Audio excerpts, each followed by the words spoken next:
Class 12 subject education. এর আগে তৃতীয় অধ্যায় শর্ট দেওয়া রয়েছে, আজকে চতুর্থ অধ্যায় ভারতীয় সংবিধানের শিক্ষা সংক্রান্ত বিধিসমূহ। এখান থেকে যেগুলো এমসিকিউ এবং এসএ শর্ট অ্যান্সার্সের প্রশ্নগুলো ভিডিওর মাধ্যমে প্রকাশ করা হবে, সেগুলো 2025-এ এর মধ্যেই আসতে বাধ্য, এটা 100% গ্যারেন্টি। তো যে প্রশ্নগুলো ইম্পর্টেন্ট, ভারতের সংবিধান অনুযায়ী শিক্ষা হলো যুগ্ম তালিকাভুক্ত। সংশোধিত ভারতীয় সংবিধান, এমসিকিউ প্রশ্ন এগুলো। তো সংশোধিত ভারতীয় সংবিধান অনুযায়ী শিক্ষা সংক্রান্ত আইন প্রণয়ন ক্ষমতা কেবল সরকারের উভয়ের। ভারতীয় সংবিধানে 42তম সংশোধনের পর শিক্ষা বিষয়টি তালিকাভুক্ত অন্তর্ভুক্ত হয়। একক, যুগ্ম, সাধারণ না বিশেষ? জোরে। ভারতীয় সংবিধানের ড্যাশ ধারায় 14 বছর বয়স পর্যন্ত সকল শিশুদের জন্য শিক্ষা বাধ্যতামূলক করা হয়েছে। এটা কত নাম্বার ধারাতে আলোচনা করা হয়েছে? 46, 45, 45 নম্বর ধারা। ভারতীয় সংবিধানে প্রথম কতগুলি তালিকা ছিল? 8টি তালিকা। হ্যাঁ। অবৈতনিক এবং বাধ্যতামূলক শিক্ষার অধিকার আইন 2009-এ যে নামে পরিচিত ছিল তা হলো এনসিপিআর, 2 হচ্ছে সিএবিই, 3 হচ্ছে আরটিই। 2009। সংবিধানে কত নম্বর ধারায় অবৈতনিক প্রাথমিক শিক্ষার কথা বলা হয়েছে? 46, 45, 16, 18? 16 নম্বর ধারায়। তারপর অবৈতনিক শিক্ষা 8ম শ্রেণী পর্যন্ত কোনো পয়সা লাগবে না, কোন ধারায় বলা আছে? অপশন দিন। বিটা কত? কি কত নম্বর ধারা? বি ধারা বলতে হবে। 46 নম্বর ধারা, 45, 16 না 18? 45 নম্বর। হ্যাঁ, উল্লেখ করতে হবে। সংবিধানে কত নম্বর ধারায় রাজ্যের সমস্ত অফিসের বৃত্তি এবং নিয়োগের ক্ষেত্রে সমান অধিকার দেয়া হয়েছে? 16 নম্বর ধারায়। 16 নম্বর ধারা। সংবিধানের যে ধারা অনুযায়ী শিক্ষায় নারীদের সমান অধিকারের কথা বলা হয়েছে? 14 1 নম্বর, 16 1 নম্বর, 15 1 নম্বর ধারায়, 17 1 নম্বর ধারায়? 15 1 নম্বর ধারায়। বেনারস হিন্দু বিশ্ববিদ্যালয় এবং আলিগড় মুসলিম বিশ্ববিদ্যালয় কোন তালিকাভুক্ত? কেন্দ্রীয় তালিকা। বাধ্যতামূলক এবং অবৈতনিক শিক্ষার কথা বলা হয়েছে সংবিধানের যে ধারায়? 30, 35, 40, 45? 45 নম্বর ধারায়। নারী শিক্ষার জাতীয় কমিটির নেতৃত্ব দিয়েছিলেন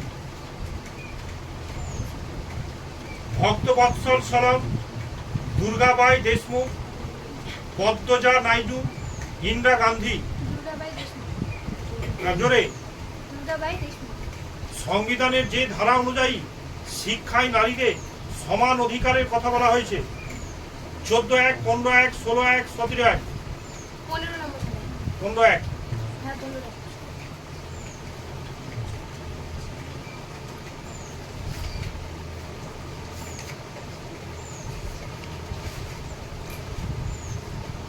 ভারতের সংবিধানের ড্যাশ ধারায় সরকারি চাকরি সংক্রান্ত সম সুযোগের কথা বলা হয়েছে? 28 নম্বর, 18 নম্বর, 16 নম্বর, 15 নম্বর ধারায়? 16 নম্বর ধারায়। শিক্ষায় সমসুযোগ দানের অর্থ অনগ্রসর ব্যক্তিদের সমসুযোগ দান। প্রতিটি ব্যক্তিকে সমসুযোগ দান, অনগ্রসর ব্যক্তিদের শিক্ষাক্ষেত্রে অতিরিক্ত সুযোগ দান, সমস্ত নাগরিককে শিক্ষাক্ষেত্রে বিশেষ সুযোগ দান। প্রতিটি ব্যক্তিকে সমসুযোগের দান। শিক্ষায় সকলে সমসুযোগ বলতে বোঝায় পিছিয়ে পড়া শ্রেণীর মানুষদের শিক্ষার সমসুযোগ, প্রত্যেকের জন্য শিক্ষায় সমসুযোগ, পিছিয়ে পড়া মানুষের জন্য শিক্ষায় অতিরিক্ত বিশেষ সুযোগ, প্রত্যেক নাগরিকের জন্য বিশেষ শিক্ষার ব্যবস্থা করা। প্রত্যেকের জন্য শিক্ষায় সমসুযোগ। ভারতীয় সংবিধানে 15 নম্বর ধারায় বলা হয়েছে নারীদের বিশেষ অধিকার সুরক্ষার কথা, অস্পৃশ্যতা বিলুপ্তির কথা, অবৈতনিক ও বাধ্যতামূলক প্রাথমিক শিক্ষার কথা, তপশিলি জাতি, উপজাতি এবং শিক্ষাগত প্রগতির কথা। নারীদের বিশেষ কি প্রথম অপশনটা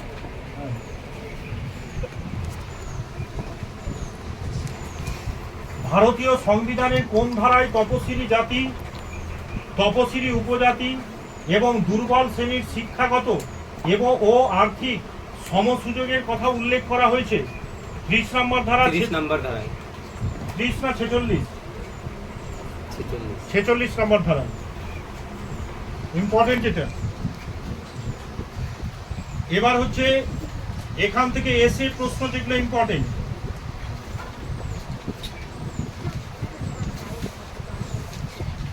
হ্যাঁ, জাতীয় নারী শিক্ষা পরিষদ কত সালে গঠিত হয়েছিল? 1959 খ্রিস্টাব্দে।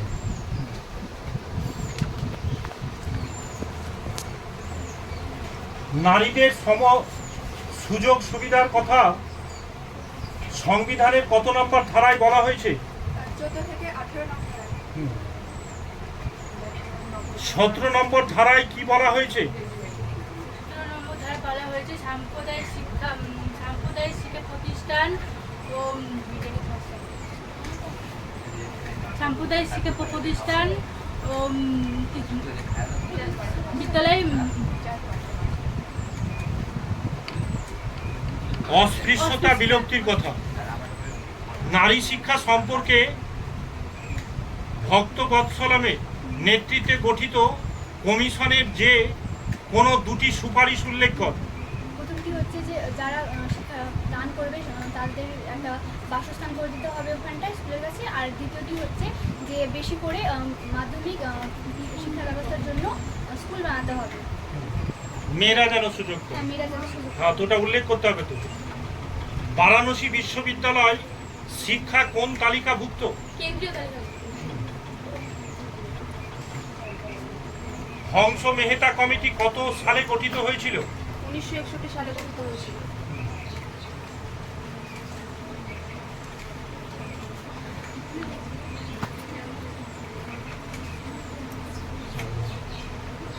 শিক্ষায় সমসুযোগ বলতে কি বোঝায়? শিক্ষায় সমসুযোগ প্রত্যেকটি ব্যক্তিকে সমানভাবে শিক্ষা গ্রহণ করতে পারে।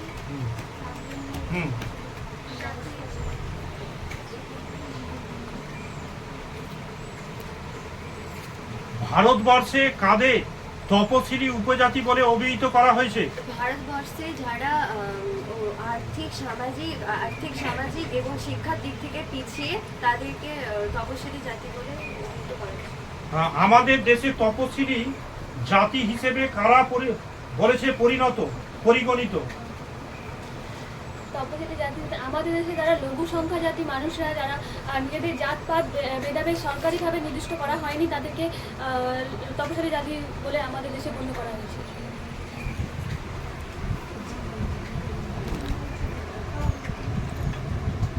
সংখ্যালঘু সম্প্রদায়ের শিক্ষা সংক্রান্ত সমান অধিকারের বিষয়টি ভারতীয় সংবিধানে কত নং ধারায় উল্লেখ করা হয়েছে?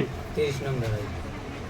না, 29 নং ধারায়। 29(2) নং ধারায় সংখ্যালঘু সম্প্রদায়ের শিক্ষা সংক্রান্ত সমান অধিকার বিষয়টি কি করেছে উল্লেখ করা হয়েছে?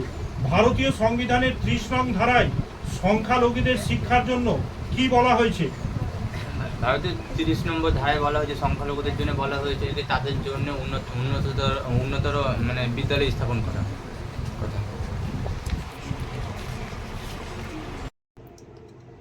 আমি তোমাদের ছোট ভাই, আমি বারবার বলছি আমার বাবার কমেন্টগুলো তোমরা করো, 99% আসবে।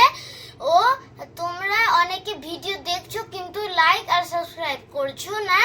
তোমরা লাইক এন্ড সাবস্ক্রাইব করে আমার বাবার চ্যানেলটাকে একটু এগিয়ে নিয়ে যেতে সাহায্য করো।